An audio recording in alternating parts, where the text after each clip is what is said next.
Our team is working hard to keep the content up to date. If you find this video helpful, please let us know in the comment. We really appreciate if you like and subscribe to our channel. If you are looking for any particular certification which is currently not available on our channel, please mention that in the comment. Our team will prioritize those. Thank you. Next question is: a development team is working on a serverless application in AWS. To quickly identify and remediate potential production issues, the team decides to roll out changes to a small number of users as a test before the full release. The DevOps engineer must develop a solution to minimize downtime and impact. Which of the following solutions should be used to meet the requirements? Choose 2. A. Create an application load balancer with 2 target groups. Set up the application load balancer for Amazon API Gateway private integration. Associate one target group to the current version and the other target group to the new version. Configure API Gateway to route 10% of incoming traffic to the new version. As the new version becomes stable, configure API Gateway to send all traffic to the new version and detach the old version from the load balancer. B. Create an alias for an AWS Lambda function pointing to both the current and new versions. Configure the alias to route 10% of incoming traffic to the new version. As the new version is considered stable, update the alias to route all traffic to the new version. C. Create a failover record set in AWS Route 53 pointing to the AWS Lambda endpoints for the old and new versions. Configure Route 53 to route 10% of incoming traffic to the new version. As the new version becomes stable, update the DNS record to route all traffic to the new version. D. Create an ELB network load balancer with 2 target groups. Set up the network load balancer for Amazon API Gateway private integration. Associate one target group with the current version and the other target group with the new version. Configure the load balancer to route 10% of incoming traffic to the new version. As the new version becomes stable, detach the old version from the load balancer. E. In Amazon API Gateway, create a canary release deployment by adding canary settings to the stage of a regular deployment. Configure API Gateway to route 10% of the incoming traffic to the canary release. As the canary release is considered stable, promote it to a production release. Correct answer is B and E.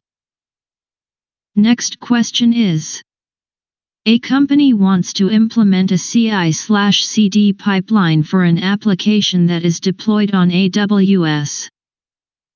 The company also has a source code analysis tool hosted on premises that checks for security flaws.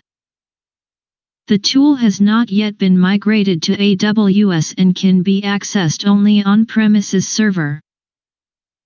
The company wants to run checks against the source code as part of the pipeline before the code is compiled. The checks take anywhere from minutes to an hour to complete. How can a DevOps engineer meet these requirements? A. Use AWS code pipeline to create a pipeline. Add an action to the pipeline to invoke an AWS Lambda function after the source stage. Have the Lambda function invoke the source code analysis tool on premises against the source input from code pipeline. The function then waits for the execution to complete and places the output in a specified Amazon S3 location. B. Use AWS code pipeline to create a pipeline, then create a custom action type. Create a job worker for the on-premises server that pulls code pipeline for job requests, initiates the tests, and returns the results. Configure the pipeline to invoke the custom action after the source stage. Use AWS code pipeline to create a pipeline. Add a step after the source stage to make an HTTPS request to the on-premises hosted web service that invokes a test with the source code analysis tool. When the analysis is complete, the web service sends the results back by putting the results in an Amazon S3 output location provided by Code Pipeline. Use AWS Code Pipeline to create a pipeline. Create a shell script that copies the input source code to a location on premises. Invoke the source code analysis tool and return the results to Code Pipeline. Invoke the shell script by adding a custom script action after the source stage. Correct answer is B. Next question is: a company is adopting AWS Code Deploy to automate its application deployments for a Java Apache Tomcat application with an Apache web server. The development team started with a proof of concept, created a deployment group for a developer environment, and performed functional tests within the application. After completion, the team will create additional deployment groups for staging and production. The current log level is configured within the Apache settings, but the team wants to change this configuration dynamically when the deployment occurs, so that they can set different log level configurations depending on the deployment group without having a different application revision for each group. How can these requirements be met with the least management overhead and without requiring different script versions for each deployment group? A. Tag the Amazon EC2 instances depending on the deployment group. Then place a script into the application revision that calls the metadata service and the EC2 API to identify which deployment group the instance is part of. Use this information to configure the log level settings. Reference the script as part of the after install lifecycle hook in the appspec.yml file. B. Create a script that uses the code deploy environment variable deployment _group _name to identify which deployment group the instances is part of. Use this information to configure the log level settings. Reference this script as part of the before install lifecycle hook in the appspec.yml file.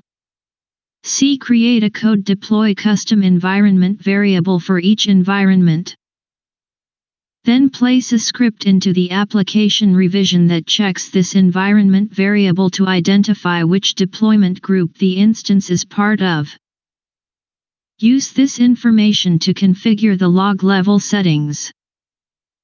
Reference this script as part of the validate service lifecycle hook in the appspec.yml file. D. Create a script that uses the code deploy environment variable deployment _group _id to identify which deployment group the instance is part of to configure the log level settings. Reference this script as part of the install lifecycle hook in the appspec.yml file. Correct answer is B.